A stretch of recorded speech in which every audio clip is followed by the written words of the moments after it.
August 17th, 1944.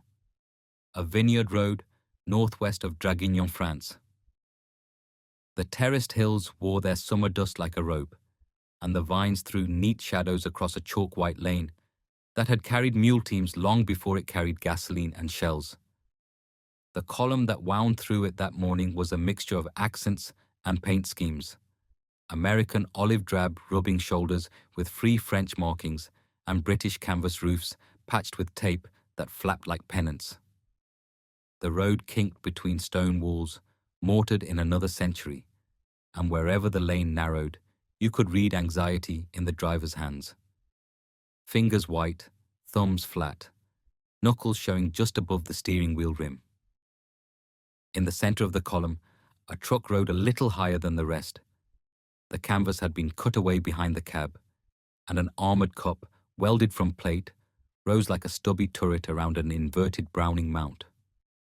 Someone had stenciled a rude joke on the shield and drawn an arrow to the peculiar depression angle, as if to say, "Look here, this is our hinge between luck and death." From the cab, Corporal Keane watched light change on the metal. The mount here wasn't his first version. This one had been made in a depot at Naples, matched to a set of standardized holes drilled into a steel plate that could be bolted to any bed with 6 carriage bolts and a prayer. Where his Salerno rig had been a geometry lesson taught to stubborn steel, this one was geometry printed in quantity. The feed tray had a deeper lip. The shield's lower curve had been widened to keep ricochet from coming up under a gunner's chin. A new friction collar kept the barrel steady in the bouncing, and you could set the depression angle with one glove twist. Keane touched the collar without thinking, and then put his hand back on the dashboard, because he knew that on roads like this, the world could tilt without warning. Ambushes in southern France didn't look like the ones on the Italian spurs. The enemy here liked folds in the terraces and gouged irrigation ditches that looked too narrow to hold a man until you saw the muzzle flash. They liked ruined stone huts blasted by the retreating artillery, places with a leaning door frame and a gap under the sill big enough for 2 men and a crate of explosives. They understood that a convoy on a vineyard road believed itself safe because the land was open and the sky felt wide. Safety was a mirage. The new German trick was to mask with sound. One shot from a ridge to make men turn their heads, and then the real blow from the low ground, while attention was lifted by habit toward the high. Keane had tried to write that in a memo months back. Stop believing the next threat behaves like the last. He didn't know if anyone had read it beyond a harried captain with grease on his cuff, but the depot kit suggested someone had. The kit was an argument made of steel. They were inside the kink in the road when the first blast came, a muffled crack that made the canvas near Keane's elbow shudder. The second blast came from the belly of the world. A charge planted in the toe of a terrace went off, and the road erupted in a spout of chalk dust and vine clippings, a geyser tall enough to hang for a theatrical half-second in the August light. A driver 2 vehicles back swore in a language the war had taught him and dropped his shoulder, steering into the shock as if he could lean the truck through it. Men were already moving on the flanks, rifles up. Keane heard the distinct cloth-tier cadence of an MG-34 from somewhere right where you'd never put an MG if you were training by the book. Low, nearly flat, barking along the ditch line as if it were mowing grass. There is a feeling convoy gunners learn to smell. It's not smoke or cordite. It's a kind of cord made of panic and practice. The gunner in the cup felt it and dropped the muzzle. The inverted mount brought the sights into a window cut by the depression stop, and the first burst stitched the ditch not with wild energy, but with a long, even draw. The traces lay like threads into the dirt bank and walked sideways until they tore splinters from a paled wooden stake that someone had used to hold a vine row. The MG-34's chatter cut off as if a door had been closed. Return fire came from a second hole half a truck length farther down the lane, and the Browning's barrel snapped across on its ring, and the shield shuddered with a sound like rain on a galvanized roof. The gunner knew to keep the bursts 3 to 5 seconds, ease and breathe, feed steady. He was not thinking about bravery. He was thinking about math. Keep the lane, keep the cone, keep men alive. You could measure that skirmish in a minute and a half of sound. The armored cup chewed the ditch line into clods. The second MG bent up out of its position and tried to rake the bed of the flatbed, but the gunner's shield held the deflected streaks and spat them into the lane as harmless sparks. One German rose too tall out of his hole with a tube on his shoulder, and the first burst that caught him shredded the tube and knocked him back into the ditch in a way that was less cinematic than the word heroic suggests and more like a butcher's accident. A rifleman in the stone hut door cracked shots at the cup and then stopped because a rifle against a plate is an argument a rifle cannot win. When the second minute began, the defenders realized that their low ground advantage had become the most exposed place on the road. The third minute belonged to the column. The riflemen on the truck's flanks swept the wall tops. The jeep at the front of the kink reversed fast enough to make its tire bark, and the column made a pocket where the gunners could see down both sides of the terrace. A half-dozen men in German field grey ran for the irrigation path and left their dead in the ditch to be counted after the basin had stopped ringing. The column did not cheer. Columns don't. They breathed, they cursed softly at the ringing in their ears, and then they measured damage. One truck's front leaf spring had cracked. One driver had a face like a bruise, where the steering wheel had kissed him. In the cup, the gunner shook his wrists once as if to throw off water, and then reached down and tapped the friction collar, the kind of superstitious touch that looks like checking equipment. Keane slid down from the cab and looked into the ditch, not out of morbid curiosity, but to learn. A German sapper's hand lay palm up near the broken stake. The palm was burnt where he had gripped something hot. The tube's shattered tail lay under vine roots, the field expedient fuse a bad marriage of wire and faith. Keane said nothing. He looked at the angle where the bank undercut the road and pointed with 2 fingers. The gunner nodded. That was a place to put a second mount in a future he hoped he'd live to fit. In Marseille a month later, the mount got its most unusual test.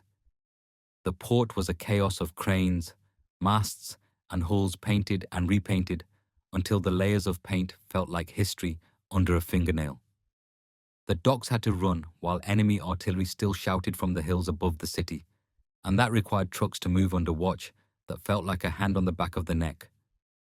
The Germans left mines, booby traps, and a school of sabotage that taught men to think like an engineer's evil twin. A night convoy worked the warehouse district, turning left at places that maps insisted were right, because the city would be itself and not the book. A saboteur team set a crossfire on a key road just wide enough for 2 trucks to pass with their mirrors in each other's breath. They placed a charge on a bollard, planning to blow it across the lane as a plug, force the line to bunch, then rake it with automatic fire from warehouse windows. It was everything an ambush should be. Plan, shape, strike, vanish. The charge blew and the bollard rolled and came to rest at a bracing angle like the knee of a giant. The first truck stopped so quickly, the driver's boot slipped on the brake and his heel hit floor. Before the ambushers could rake the line, the inverted mount on the second truck opened downward through the space between truck beds. The tracers ran parallel to the cobbles, low enough that the sparks scraped up old oil and dust into a grey confetti. Every window on the south side of the street flashed with muzzle, and every flash met a stitched line that entered low enough to catch shin bones and stomachs. The gunners had practiced this in Naples with chalk lines, low, lower, lowest, until the muscle pattern felt inevitable. At a 3rd-story window, a figure with a bottle and cloth tried to lean out far enough to arc a flame into the back of a truck. He vanished under a converging line of fire from a third inverted mount, placed on a jeep where a sensible sergeant would never have allowed it if a week of dead drivers hadn't worn sense down into the shape of desperate practicality. The bottle hit the cobbles and washed fire over old oil. The fire burned blue for a breath, and then gutters ran with it like water under moonlight. That night, after the port's cranes had fallen silent, a French dock foreman who wore an armband and a suit jacket too thin for autumn shook Keane's hand and said something in quick, emotional French that Keane did not catch and did not need to. The next morning, the depots near Marseille opened their doors to a line of trucks, jeeps, and even a pair of armored cars whose commanders had decided that lukewarm doctrine could be boiled to a rolling innovation if you turned the heat up enough. In the yard, a dozen welders worked under the bright blue light, their face plates black glass that hid men who could not see a front line but could feel its needs. On a trestle table sat a newly printed sheet with a typed diagram, a ring, a shield, 3 bolt positions, a depression measure marked neatly with pen strokes, and a note at the bottom. Field correction for lower arc protection. Approved for temporary use pending test results. See appendix on stoppage clearing when firing at extreme decline. The tests came next, because even in war, someone must write the footnotes that keep death predictable. In a limestone quarry outside Aix-en-Provence, Ordnance officers set up a creature that looked like a scarecrow made by men who had seen too much. A rig with a steel belly pan to simulate a truck's underside, hay bales for energy absorption, chalk marks on rock faces to measure the sprayed fan of ricochet. They brought out mannequins that had seen better days and worse. Engineers fired strings at measured angles and wrote down numbers with stubby pencils. They counted belt feed stoppages when a gun fired steeply down, and noted the way spent links wanted to pool in the cup like a chain of dull fish. They cut a new notch into the feed cover and fitted a small spring to flick links clear. A young lieutenant from Purdue, who had been a student when someone in Italy was first bending a mount, watched a gunner fire 3 strings and then suggested flipping the angle of the shield's lower lip to catch fragments that had a bad habit of seeking the geometry of a man's throat. The shop bent a new lip and tested it. Fragment marks sprinkled harmlessly into the shield's inside, and the lieutenant smiled with the brittle satisfaction of someone whose math had carried enough heat to bend steel. The Germans saw all this from their side of the opaque curtain and adjusted in their way. A captured intelligence note from the autumn of 1944, translated back at an Allied HQ, mourned that convoy defense has become efficient in the lower arc due to their employment of inverted mounts. Our shock teams suffer immediate casualties when attempting to crawl under their fire. The note recommended an old soldier's trick made new: stage decoys at low level to draw the inverted fire, and then strike from a diagonal with Panzerfaust launched from a recess halfway up a terrace wall. For a few weeks the trick worked until convoy gunners began to write their own counter into muscle memory. Burst low, burst low, burst high. Every third sweep scything the diagonal that the enemy believed safe. There was no end to that dance, only periods where one side held the tune. The longest day of Keane's war came not in Italy or on a vineyard road, but on a straight blacktop outside Montélimar, where the Rhone Valley funneled a retreating German force into a column that wanted to be a river and found itself a canal. The Allied plan was blunt: squeeze the column, hit it with fighter-bomber strikes, and let the ground forces turn the squeeze into a choke. The retreating column lashed back with every small thing a big army carries when it is losing: flak wagons, half-tracks with AA guns pointed down, mined culverts, machine guns chained to engine blocks. Keane's job was, as it had always been, keep the logistics artery from clotting. His truck rode with a medical section and a fuel lorry, whose driver drove like a man who had promised a ghost he would get there. At noon, the air overhead shuddered with the sound of jabot attacks working their lane, screaming dives that made men flinch even when they knew the plane was friendly. The road reeked of hot oil. A German gun team tried to set a roadblock using a farm cart and 2 dead horses, arranging the carcasses like a barricade in a medieval print. When the cart was in the lane, the gun team climbed into a roadside culvert to wait for their moment. The first truck stopped, and a medic shouted hoarsely for men to get down. But the culvert was the real problem, and everyone who had lived this long knew it. The inverted mount's shield lifted and laid the Browning's muzzle into the culvert's mouth. The first burst blew straw, dust, and a cloud of dry leaves out of the darkness, as if the ditch had exhaled. The second burst met a man trying to raise a tube and hammered him into the mud. Another man tried to wriggle deeper into the tunnel and vanished under the arithmetic of a sustained line of fire into a place that had believed itself a safe geometry. Afterward, a young medical corpsman, 19 and exhausted in that brittle way that puts more years in a man's face than birthdays do, sat on the road and stared at the culvert. He had treated a driver whose hand had been pulped by a steering wheel. He had gone to the culvert to see if there were men he might save and come back with bandages unused. "I didn't know a gun could do that," he said, not in admiration, but in something like aw's ragged cousin. Keane said, "It's the angle," because that was his language. He did not say that war teaches men to live in angles, because that felt like poetry, and he didn't trust it. In Marseille, engineers received field reports that suggested a next thing.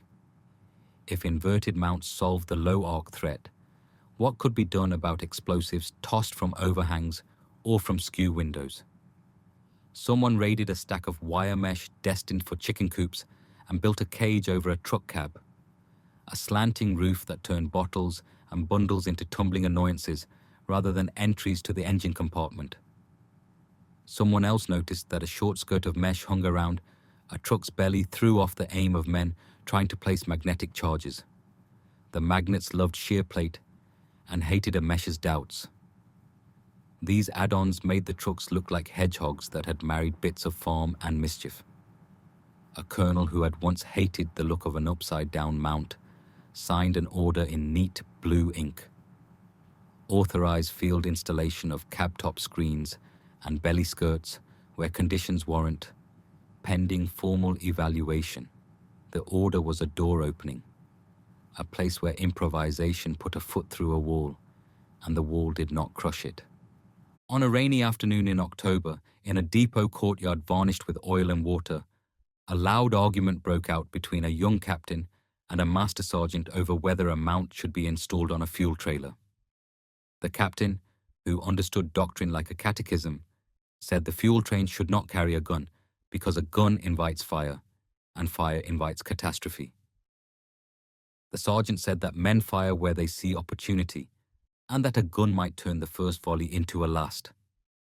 Keane listened, then said the mount's shield could be extended to throw hot fragments up and away from the trailer, and that the depression stop could be tightened so that the muzzle never crossed the trailer's imagined perimeter. "You can sew safety into stupidity," he said, and the sergeant laughed like a rusty hinge. They installed the mount with a shield that looked like a knight's jaw. The captain signed a paper making the exception formal and wrote in the margin, "Pending further data." Keane liked the phrase because it admitted that knowledge needs food. Not every test was neat. One afternoon, an inverted mount tore loose because a bolt hole had been drilled through thin sheet over rotten wood. The gun and shield ripped back and took a man's breath away with them. At the board of inquiry, Keane stood beside a chalkboard and drew a cross-section of truck bed, plank, and plate, shaded with quick strokes to indicate where the bolts must bite. He spoke soft, and the room listened, because the room had run out of patience for men who liked being loud. The board issued a directive: no mount through plank without a sandwich of plate and angle iron beneath. No bolt without a washer. No bedwood older than Christ. The sergeant who had lost his man wept in the motor pool that night because war sometimes breaks where you fix. Keane went to the barracks and laid in his bunk and stared at his ceiling and counted the ways a bolt holds or doesn't. By winter, the inverted mount had a sound men could pick out at distance. You could hear the difference between a ring mount, sweeping sky, and an inverted mount sowing road. Truck drivers began to honk twice at pullouts to warn men behind them that an inverted arc was about to cut through the space beneath. The honk was not in any manual. It spread because it made sense. The army has always learned like this. One man's honk becomes a platoon signal, becomes a line in a manual after the war, dry and printed and wearing its utilitarian dignity like a grey suit. On a grey morning near the Vosges, the mount performed a grim duty no one had designed it for. A truck skidded on ice and rolled gently into a ditch where water moved under a skin of leaves. The cab pinned the driver's leg at a dumb angle, and fuel leaked in a thin sheet that made rainbows where it pooled. A fire caught in the engine bay, timid at first and then greedy. The inverted mount's shield blocked the first lance of fire and gave men time to pull the driver free. The gun was ruined and the shield buckled, but the driver lived to curse and laugh bitterly at the kind of luck you can only call luck if you're alive to call it. Someone sent the buckled shield to a depot, where someone else hung it on a wall as a talisman. Men touched the buckle for luck as they walked past on their way to weld another plate in place. It is superstition, yes, but it is also a way of acknowledging a shape that bent, so a man didn't break. News of victory made its long, dying approach across winter with the soft-footed patience of a cat. The war in the West had turned its corner hard and was following a road that felt, at last, like a road.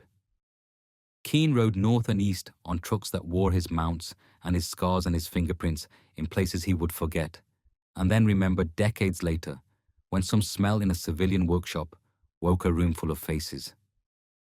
He came to a river, and the river had a bridge comprised of boats and lumber and stern orders. He crossed, and Germany lay ahead with fields gutted, towns knocked flat or crooked, faces that had the grey patina of people waiting for a word they couldn't put their mouths around. Trucks moved through and dropped food, coal, people, mail. On the trucks, the mounts were less necessary now, but stayed because habits harden when they are survival's shell. Sometimes a German child would ask a soldier if the upside-down gun shot down or up and laugh when the soldier pointed on a whim. The children weren't laughing at the war. They were laughing because childhood tries to bloom even between ruins. In April, with the osmotic end beginning, the way front lines bleed into surrenders and then into administrative verbs, Keane found himself inside a building that used to be a school and was now an army with a roof. A young American engineer brought him to a table where a sheaf of papers lay under a paperweight shaped like a turtle. The engineer's cheeks were chapped, and his eyes had that thin, sleep sheen of men who have decided that if they can just get this part right, the rest will follow. "We're writing the kit into post-war stock," he said, and then, almost defensively, if there is a post-war stock. He meant that nothing was guaranteed, not even peace, and that the things men learn under duress deserve a chance to be remembered before they are replaced by the polite forgetfulness of calm. He had blueprints with better holes and plates with better bends, and a note about a rubber collar that would let the mount shrug off a pothole without cracking. Keane flipped the sheets with the reverence of a churchgoer, turning the pages of a hymnal. He pointed to a radius and said, "Too tight," and then to a weld seam and said, "Double it when winter comes." The engineer wrote the notes in tidy letters and looked up as if he had been given a present. The end came, the way war's ends always come. Fast for some, slow for others, private for nearly everyone. Men turned in weapons and signed forms and climbed into wagons and ships and trains that took them to houses that had stayed where they were, because houses are stubborn. Keane arrived in Belfast with a sea salt crust in his hair and a wooden box that held, wrapped in a canvas that smelled faintly of machine oil and fear, the first plywood template. He put the box under his bed and learned to fall asleep without looking for angles in the ceiling. He married late, gently, building a habit out of tea at the same hour and a chair that squeaked on a particular plank. He did not talk much about the mount, though when a nephew brought a school essay asking for an invention that mattered, he wrote 3 sentences about bolts and angles and time. The teacher wrote a plus in red and added a smile that might have been gratitude if she had known the weight behind the nouns. In 1951, when newspapers carried photographs from another war on another peninsula in which hills were named by numbers and rivers by initials, a friend sent Keane a clipping. The photo showed a truck with a ring mount, and below it, a second shielded cup, whose barrel pointed down at a slope where infantry might creep. And Keane felt something complex that was not pride or sadness, but a braid of both. In Vietnam, when the war wore a jungle's green instead of Europe's dust, men welded cages over cabs and hung curtains of chain and plate, and an old logic walked a new road. No 2 wars are the same. Every war is a school that teaches the same lesson with new metaphors. Cheap, repeatable solutions that buy moments are the stones you throw in the stream to cross. The stones are never the same. The crossing is always familiar.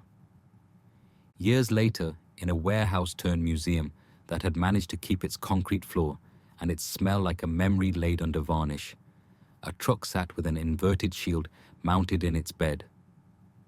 A small plaque told a bald version of the story with verbs that had the right shape: developed, installed, tested, adopted. A guide with a storyteller's instinct put meat back on those bones. He told visitors that a mechanic named Keane had thought about arcs while smoking a cigarette with oil on his fingers and had bent a steel so a friend could walk another mile. He told them that the big things of war, bombers, battleships, tanks, fill the posters, but the little things save the days that make the posters possible. A boy asked if the upside-down gun could shoot the wheels off a tank. The guide grinned and said it could shoot the men who would try to take the wheels off your truck. The boy nodded as if a mystery had been solved. There are scenes the war never wrote down because no one had a pencil at the time. A late dusk near Epinal, when a column stopped because the sky had become a lid, and men were too tired to be brave. A farmer came out with a lantern that swayed on a wire handle like a firefly with ideas.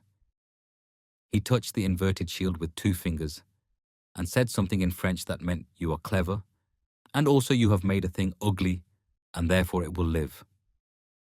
He gave the gunner a loaf of bread that had spent its last hour in an oven crusting into something that convinced a man to keep eating a world that had tasted of metal for too long.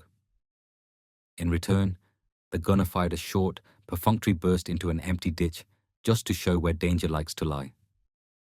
The farmer nodded, and the lantern swung, and the smell of bread and burned powder braided into a memory that years later would visit the gunner when he opened a bakery in Leeds and slid a tray into an oven that thrummed like a truck bed. Not every account resolves neatly. In a narrow street in Nancy, a boy who had thrown stones at retreating Germans and believed he had won the war by weight of pebbles tried to climb onto a truck's bed to see the inverted mount close. The gun had been safed. The chamber was clear. The belt had been removed and draped over a crate. The boy's mother shrieked, a sound that set teeth on edge in 3 languages. A soldier lifted the boy down and said in school French that guns are a need, not a toy. The boy pouted and then asked a question only a child could ask without malice. "Why do you point it down?" The soldier said, "Because that is where fear hides," and realized he had said something a man could carry around for years as a talisman or a weight. Men disagreed on who deserved credit. A colonel wrote to a journal that the Ordnance Department's quick action to approve and distribute the mount saved thousands of tons of material. A sergeant said in a bar that the mechanics deserved the beer. A private believed firmly that the gunner was the hero because it was his shoulders that shook when the gun walked a line. Keane said as little as he could, which is to say the right amount.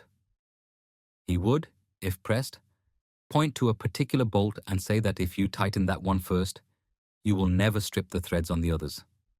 This is not rhetoric. It is a species of love. In the ledger of causes and effects, the inverted mount will never rate more than a footnote. Wars do not turn on a single bracket, however well bent. But inside that footnote lives a principle that travels well. If you can make the cheap thing cover the gap in the expensive thing, you change the expensive thing's odds. The Allies did this repeatedly. Add-ons, field kits, clever riffs on standard parts. And the effect, compounded, was rhythm. Rhythm in operations is everything. If your convoys move on Tuesdays, and your batteries fire on Wednesdays, and your infantry eat hot on Thursdays because a truck did not burn on a Monday, you can force a tempo on the enemy that wears them down like sand on a hinge. There were afterlives to the mount beyond the obvious. In armored doctrine classes, the phrase close arc coverage became a term of art. In factories, the notion that protective kits should be modular and attached with bolts common to existing hole patterns sped the adoption of other ideas. Winter skirts, dust filters, splash guards. In design shops, a young engineer drew an armored car with a built-in inverted cup and stamped the drawing conceptual based on field expedient data, and his supervisor smiled because the line between field expedient and policy had shortened. In motor pools at home, veterans welded slatted cages over bulldozer cabs and backhoe roofs and said nothing because memory sometimes prefers silence to explanation. One last scene belongs near the end because it tastes like an end. On a hill above the Moselle in late spring, long after the shooting had thinned into the rattle of last guns, Keane stood beside a row of trucks handed over to a French unit that would carry milk and flour as often as it carried anything soldiers needed. The captain receiving the trucks ran a hand over the inverted shield and whistled. "We will keep these," he said. And Keane said, "You'll paint them." And the captain laughed because he knew that paint might be the first piece those shields had worn. A breeze brought the smell of water and new grass. Keane looked down into a ditch full of long grass and thought he could see where a man might hide. He did not call it paranoia. He called it habit. He reached out unconsciously and put two knuckles against the shield as if to catch the drumbeat of coming fire. Then stopped himself and put his hands in his pockets because he had a train to catch, and at some point even good habits must be taught to sit. If you were to take the whole of the inverted mount's life and spread it on a table, a line of steel parts, a sheaf of blueprints, a pile of letters home, a roster of men who came back, and a sad, thin ledger of those who didn't, you would not find a single moment that looks like triumph. You would find increments, a tighter radius here, a better weld there, an angle corrected, a philosophy shifting from elegance to sufficiency. The story does not ask for trumpets. It asks for a welder's mask and a shop lamp, and a man with a temper held in check by the knowledge that he has more friends than patience. It asks for the humility to say that sometimes the most moral thing you can do in a war is give a man one more second to make a choice that keeps him alive. Back on the Salerno road where the mount had first proved a point, the vines grew back, and the ditch filled in, and the road, patched by men with shovels who were trying to make a world for buses and bicycles again, lost the particular shape of its fear. A farmer found a curved plate under a hedgerow and dug it out and used it to patch a roof. Rain hit it and made a bright sound. In that sound, if you listened very carefully and knew what you were trying to hear, you could almost catch the whisper of a belt feeding cleanly and the low, pleased grunt of a man whose fraction held. The world is full of memorials that shout. There is also a place for the ones that hum. And if this story has a final sentence, it is not about invention, but about attention. The kind of attention that looks at a dead zone beneath a truck and refuses to let it stay dead. It is about a barrel pointed where fear kneels, a shield bent like a jaw, a bolt tightened first because a man learned the hard way which order keeps a thing from shaking itself apart. It's about the small arithmetic of survival stacked so high that it becomes strategy without anyone noticing. It is, in the end, about a simple insistence. Keep the line moving.